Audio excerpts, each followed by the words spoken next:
Për shpejtimi i procesit të integrimit të Ballkanit Perëndimor në Bashkimin Evropian është i domosdoshëm për të shmangur rreziqet që i kanosin rajonit, u tha në samitin e Brdo-Brionit që u mbajt të hënën në Durrës. Në përfundim të samitit, Niko Qiri, presidenti i Shqipërisë Bajram Begaj, së bashku me presidentin e Slovenisë, Nataša Pirc Musar dhe presidentin e Kroacisë, Zoran Milanović, mbajtën konferencë të përbashkët. Begaj theksoi se Shqipëria mbetet e angazhuar për përshpejtimin e procesit të integrimit në BE, duke konsideruar këtë si mundësi për zhvillim të qëndrueshëm dhe ruajtje të sigurisë. Shqipëria mbështet dialogun rajonal dhe marrëdhëniet e përgjegjësisë mirë, si element thelbësor për ruajtjen e paqes, zhvillimin ekonomik dhe integrimin rajonal. Në samitin e sotëm, theksuam se Ballkani Perëndimor ka bërë hapa të rëndësishëm përpara në drejtim të bashkëpunimit rajonal, sigurisë dhe forcimit të marrëdhënieve ekonomike.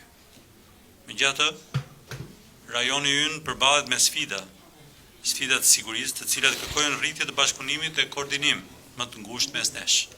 Presidentja e Slovenisë theksoi nevojën për të përshpejtuar procesin e zgjerimit të BE-s e presidenti kroat ofroi ndihmën e vendit të tij. Unë jam udhëtare e BE-s dhe besoj se të gjitha vendet e Ballkanit Perëndimor do të jenë pjesë e saj jo vetëm për të mirën e tyre, por edhe tonën. Siguria dhe paqja evropiane do të jetë në rrezik nëse nuk ja dalim kësaj gjëje. Të gjithë anëtarët do të njohin nevojën për të përshpejtuar procesin.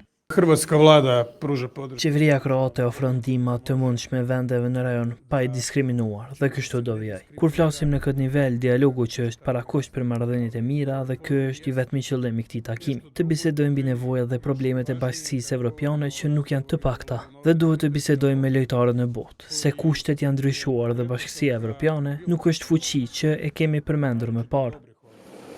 Presidentja Osmane kritikoi Bashkimin Evropian edhe nga ky forum për moslargimin e masave ndëshkuese, si dhe mosshqyrtimin e aplikacionit të Kosovës për antarësim në blok. Kosova akoma mbetet nën sanksionet e Bashkimit Evropian, për të cilat askush nga shtetet anëtare nuk është i gatshëm të jap një arsye se pse janë ende në fuqi, edhe pse të gjitha kushtet që ishin vendosur me marrëveshjen e Bratislavës janë plotësuar, e njëkohësisht edhe pse aplikacioni ynë është dorëzuar për antarësim qysh në vitin 2022, deri tani për shkak të disa shteteve anëtare as nuk është mandatuar Komisioni Evropian për të marrë me çështjen e statusit të kandidatit për Kosovën.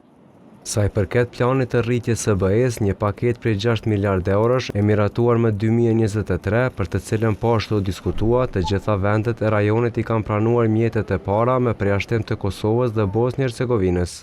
Kosova nuk mund të përfitojë për shkak të mos konstituimit të kuvendit, i cili duhet të ratifikojë marrëveshjen, ndërsa Bosnia nuk e ka dorëzuar ende agjendën e kërkuar të reformave tek autoritetet evropiane. Procesi i Brdo-Brionit është një ngjarje shumëpalçe vjetore në Ballkanin Perëndimor, i cili u iniciuar në vitin 2010 nga Slovenia dhe Kroacia.